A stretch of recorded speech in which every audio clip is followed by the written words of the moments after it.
Congratulations to him. Faruk স্যারকে congratulations জানাচ্ছি। আমি খুবই আনন্দিত। আমি যখন ক্যাপ্টেন ছিলাম 2016-তে, তখন তিনি আমাদের সিলেক্টর ছিলেন। আসলে আনবিলিভেবল একজন পার্সন উনি, অনেস্ট পার্সন। সো আমি খুবই খুশি হয়েছি, আমার খুব ভালো লাগছে দেখে উনি এসছেন। আমার বিশ্বাস ক্রিকেটটাকে উনি অনেক দূরে এগিয়ে নিয়ে যাবেন ইনশাআল্লাহ, বাংলাদেশ ক্রিকেটকে। এশিয়া কাপটা শেষ হয়েছে আগেই, তবে সামনে নারী বিশ্বকাপ ছিল ঘরের মাটিতে।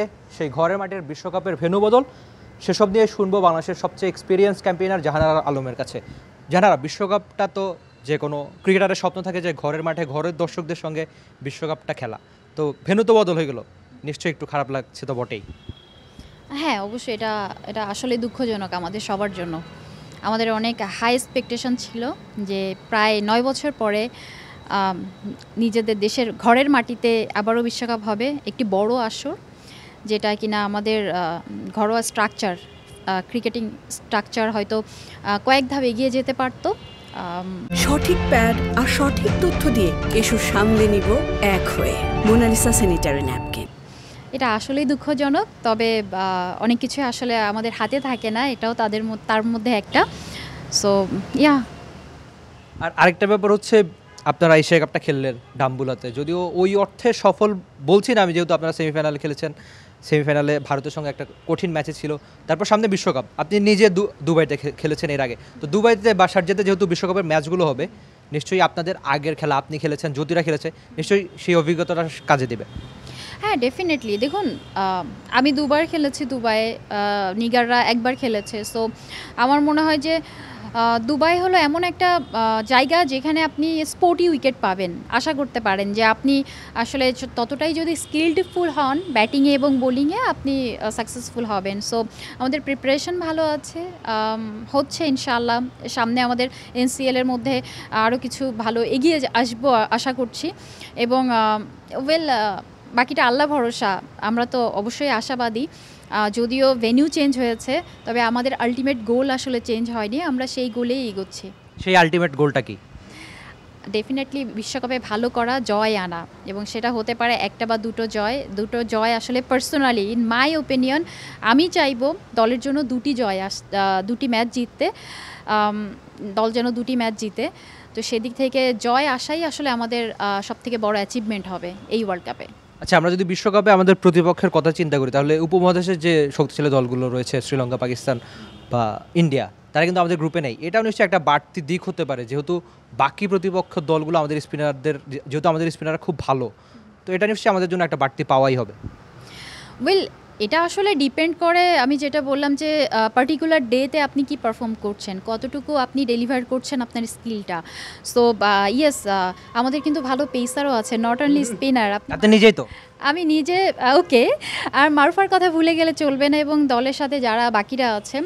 সো আমার মনে হয় ইনফ্যাক্ট ঋতুমণিও ভালো বোলিং করেছে, এশিয়া কাপে যেটুকুনি সুযোগ পেয়েছে বোলিং করার। সো সব কিছু মিলিয়ে আসলে বোলিং ডিপার্টমেন্ট আমাদের ভালো, কিন্তু ডিপেন্ড করে যে পার্টিকুলার ডেতে আমরা কতটুকু ডেলিভার করতে পারছি। হ্যাঁ, ডেফিনেটলি বাকি টিমগুলি কিন্তু অনেক বেশি স্ট্রং। আমরা বলবো না যে অনেক পিছিয়ে আছি, তারপর আমি মনে করি হ্যাঁ, এক্সপিরিয়েন্সের দিক থেকে ইউরোপিয়ান কান্ট্রিগুলোর দিক থেকে আমরা আসলে একটু পিছিয়ে আছি।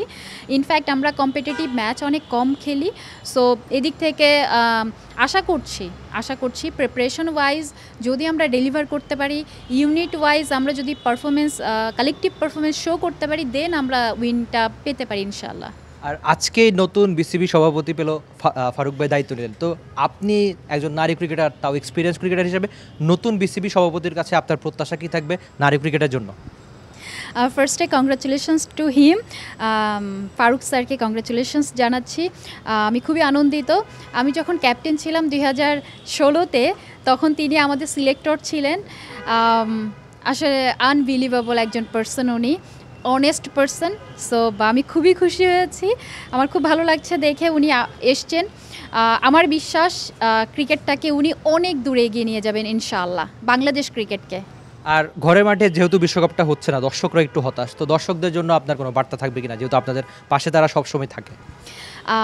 ফার্স্টে দর্শকদেরকে অনেক অনেক ধন্যবাদ জানাবো। তারা ভালো সময় এবং খারাপ সময় সবসময় আমাদের পাশে ছিল এবং আছে, আশা করি ভবিষ্যতেও থাকবে। এইটা আসলে আমি তাদেরকে বলবো যে এটা কোনো ম্যাটার না যে দেশের মাটিতে হচ্ছে না, তবে বিদেশের মাটিতেও যদি আমরা জয় নিয়ে আসতে পারি আমি মনে করি দর্শকদের জন্য এটা অনেক বড় পাওয়া হবে। সো ইটস অল অ্যাবাউট জয়। আমার বিশ্বাস যে তারা এনজয় করবে ইনশাআল্লাহ। থ্যাংক ইউ সো মাচ আপু, আর সামনের জন্য শুভকামনা। জাহানারা আলম ছিলেন টি স্পোর্টসের সঙ্গে। এই এক্সপিরিয়েন্স ক্যাম্পেইনার আশা করছেন বাংলাদেশ বিশ্বকাপে অন্তত 2টো ম্যাচ জিতবে, আর নতুন বিসিবি বসের প্রতিও তিনি আশা বা শুভকামনা জানিয়ে রাখলেন। সামনের নারী ক্রিকেটটা বদলে যাক, সেটাই বোধ করি আমাদের সবার চাওয়া। Rifat Emil, T sports, Dhaka. For more updates, subscribe to our YouTube channel and click on the bell icon. Follow us on Facebook and Instagram. Download T-Sports app to enjoy exciting games and highlights. Visit tsports.com.